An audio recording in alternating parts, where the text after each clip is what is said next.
Well, it may seem a little odd, but it's time to start thinking about our beautiful spring flowers. Yes, in September. Now is the time to start preparing by planting. Here with more now is Jennifer Chisam with Harvey Family Farm. It is great to have you back. Thank you. And you brought the most beautiful flowers, and I've never smelled flowers so bold than what you brought this morning. Yes. You came in and it was like, whoa, Whoosh. the marigolds.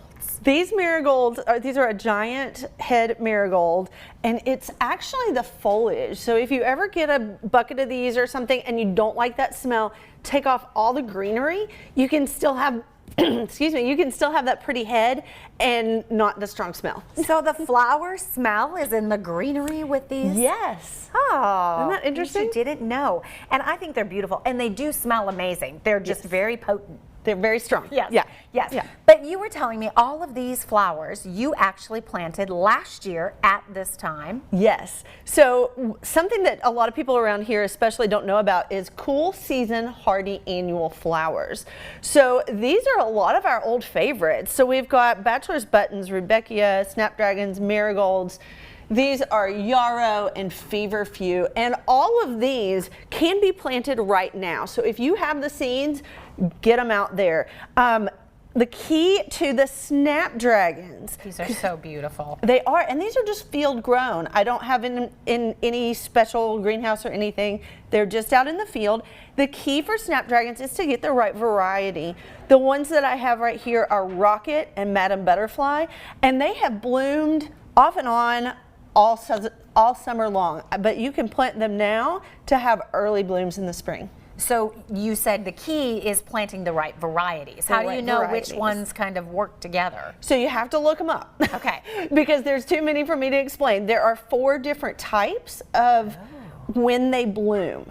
Okay. Okay. But Rocket and Madam Butterfly, I believe they are type 3 and 4. Okay, so that tells you which ones to plant and when. Yes. These are just beautiful, and I love how vertical that they are. Yes. They give you that height. Yes, and they kind of sagged a little when I picked them, but by this morning they were up and bright and happy again. Oh, well, sometimes we all feel that way, right? Yes. We can all relate. We all get tired. And so when you're planting like something like these too, what are some of the other factors that you kind of need to consider as you're planting them this time of year?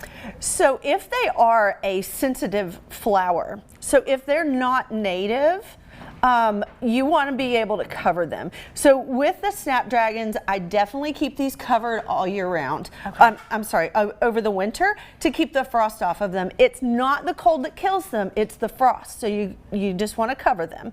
Okay. If it's something that is like tough and hardy that grows around here on its own, then you just put them out and leave them. So the Rudbeckia, the black-eyed Susan, I also think about the yarrow. This is a cousin, this pretty red beautiful, yeah. and pink. That's a cousin to the white native yarrow that grows here. And those things are tough. You don't have to worry about them at all. So you're saying I should navigate right here. This is where I need to be. Those would be great.